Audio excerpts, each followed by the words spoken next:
discurso titulado Absorbida la voluntad del Padre.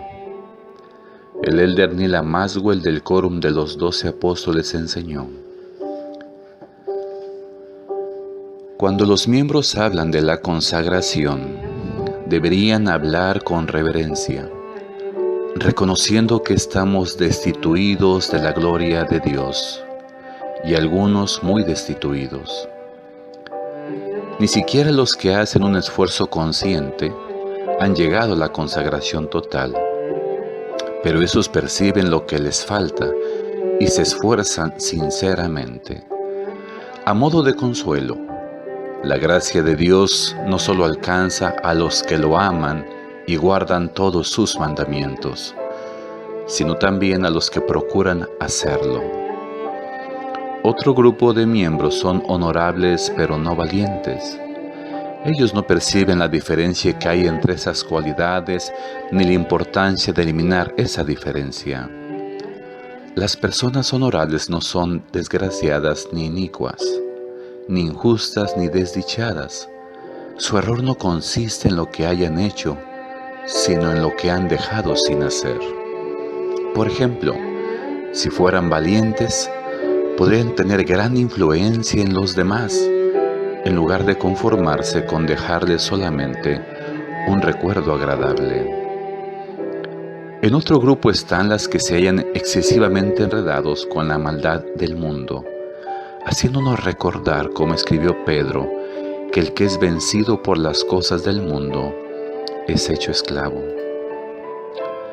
Los que piensan en las cosas de la carne no tendrán la mente de Cristo, porque sus pensamientos se hallan lejos de Jesús, así como los deseos y las intenciones de su corazón. Por otra parte, si el Maestro es un extraño para nosotros, terminaremos sirviendo a otros amos, y el dominio de estos otros amos es real, aunque a veces sea muy sutil, porque ellos hacen marcar el paso a quienes les sirven. En realidad todos somos los soldados que combaten en alguna causa, tal como indica el himno número 162, aun cuando solo sea la causa de los indiferentes. Si no estamos dispuestos a dejarnos guiar por el Señor, nuestros apetitos nos dominarán y más nos ocuparemos de las pequeñeces de la vida diaria. El remedio, sin embargo, está implícito en este lamento maravilloso del rey Benjamín localizado en Mosía 5:13. Porque ¿cómo conoce un hombre al amo a quien no ha servido, que es un extraño para él, y se halla lejos de los pensamientos y de las intenciones de su corazón? Mucha gente de nuestros días, al oír la pregunta, ¿qué pensáis del Cristo?, lamentable contestarían: en realidad, nunca pienso en Él. Consideremos 3 ejemplos de personas honorables que retienen una porción, lo cual les impide consagrarse. Una hermana que rinde a la comunidad servicio digno de encomio y muy visible, y disfruta de su merecida fama. No obstante, se mantiene relativamente alejada de los templos de Jesucristo y de las Santas Escrituras, 2 elementos vitales del discipulado. Sin embargo, todavía podría tener la imagen de Cristo en su semblante, como leemos en Alma 5:14. Y ahora os pregunto, hermanos míos de la Iglesia, ¿habéis nacido espiritualmente de Dios? ¿Habéis recibido su imagen en vuestros rostros? ¿Habéis experimentado ese potente cambio en vuestros corazones? Un padre honorable que cumple con su deber de proveer para la familia, pero que no es bondadoso ni amable con ella, a pesar de que se mantiene relativamente ajeno a la bondad y a la amabilidad de Jesús, que se nos manda emular. Si hiciera un poco más de esfuerzo, el cambio sería muy grande. Consideremos al exmisionero o exmisionera cuya capacidad se agudizó mientras cumplía una misión honorable, que se haya ahora embarcado en el esfuerzo de lograr un éxito en su carrera, siempre ocupado, llega al fin a una posición de cierta importancia en el mundo, pero ha abandonado su responsabilidad de antes edificar el reino, ocupándose primero de lo suyo. Una pequeña corrección en el curso que lleva le traería grandes bendiciones, sobre todo en cuanto a su destinación final. Las deficiencias que acabo de citar consisten en la omisión. Una vez que se dejan de lado y se evitan los pecados celestiales, se debe prestar más atención a los pecados de omisión. El cometer esta clase de pecado no nos permite llenar plenamente los requisitos para entrar en el reino celestial. Solo la consagración sincera corregirá estas omisiones, que tienen consecuencias tan reales como los pecados de comisión. Muchos de nosotros tenemos bastante fe para evitar los graves pecados de comisión, pero no suficiente para sacrificar ciertas obsesiones que nos distraen, ni para concentrarnos en las omisiones. En realidad, todo depende de nuestros deseos, los cuales dan forma a los pensamientos. Los deseos proceden a las acciones y están en el fondo del alma, inclinándonos hacia Dios o alejándonos de Él. Dios puede educar nuestros deseos y otras personas tratarán de manipularlos, pero somos nosotros quienes creamos los pensamientos y las intenciones del corazón. La regla es: conforme a tus deseos te será hecho, pues yo, el Señor, juzgaré a todos los hombres según sus obras, según el deseo de sus corazones. La voluntad es exclusivamente del individuo y Dios no tratará de dominarla ni de forzarla.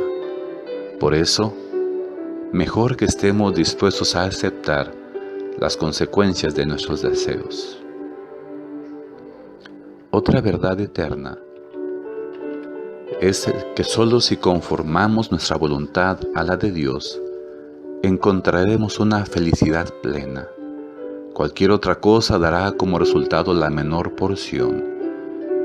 El Señor se ocupará de nosotros aun cuando al principio lo que tengamos no sea más que un deseo, pero estemos dispuestos a dar cabida a una porción de sus palabras.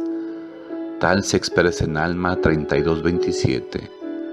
Todo lo que Él necesita es una pequeña oportunidad, pero somos nosotros quienes debemos dársela. Hay muchos de nosotros que nos privamos de llegar al punto de consagración porque caemos en el error de creer que si dejamos que nuestra voluntad quede absorbida en la del Padre, perderemos la individualidad. Premisa consagrada de Mosía 15:7. Sí, aún de este modo seré llevado, crucificado y muerto, la carne quedando sujeta hasta la muerte, la voluntad del Hijo siendo absorbida en la voluntad del Padre. Lo que en realidad nos preocupa no es renunciar al yo, sino las aspiraciones egoístas como la posición económica o social, el tiempo, el reconocimiento y las posiciones. No es de extrañar que el Salvador nos haya mandado perder la vida tal como lo citó en Lucas 9:24. Lo que Él nos pide es que perdamos el viejo yo para encontrar el nuevo. No es una cuestión de perder la identidad, sino de hallar la verdadera. Irónicamente, muchas son las personas que de todos modos ya se han perdido al dedicarse demasiado a sus pasatiempos y al estar absortas en cosas de mucha menor importancia que la salvación. Tanto en su primero como en su segundo estado, Jesús sabía siempre lo que debía hacer. Continuamente procuró emular a su Padre, como está registrado en Juan 5:19. No puede el Hijo hacer nada por sí mismo, sino lo que ve hacer al Padre, porque todo lo que el Padre hace, también lo hace el Hijo igualmente. Y en 3 Nefi 11:11, que en su parte en fin dice: me he sometido a la voluntad del Padre en todas las cosas. desde el principio. Al ir gradualmente sometiendo nuestra voluntad a la de Dios, recibimos inspiración y revelación para hacer frente a las pruebas de la vida.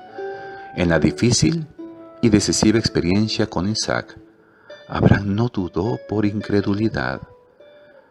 John Taylor comentó que solo el espíritu de revelación podría haber dado a Abraham esa confianza y haberlo sostenido en esa peculiar situación.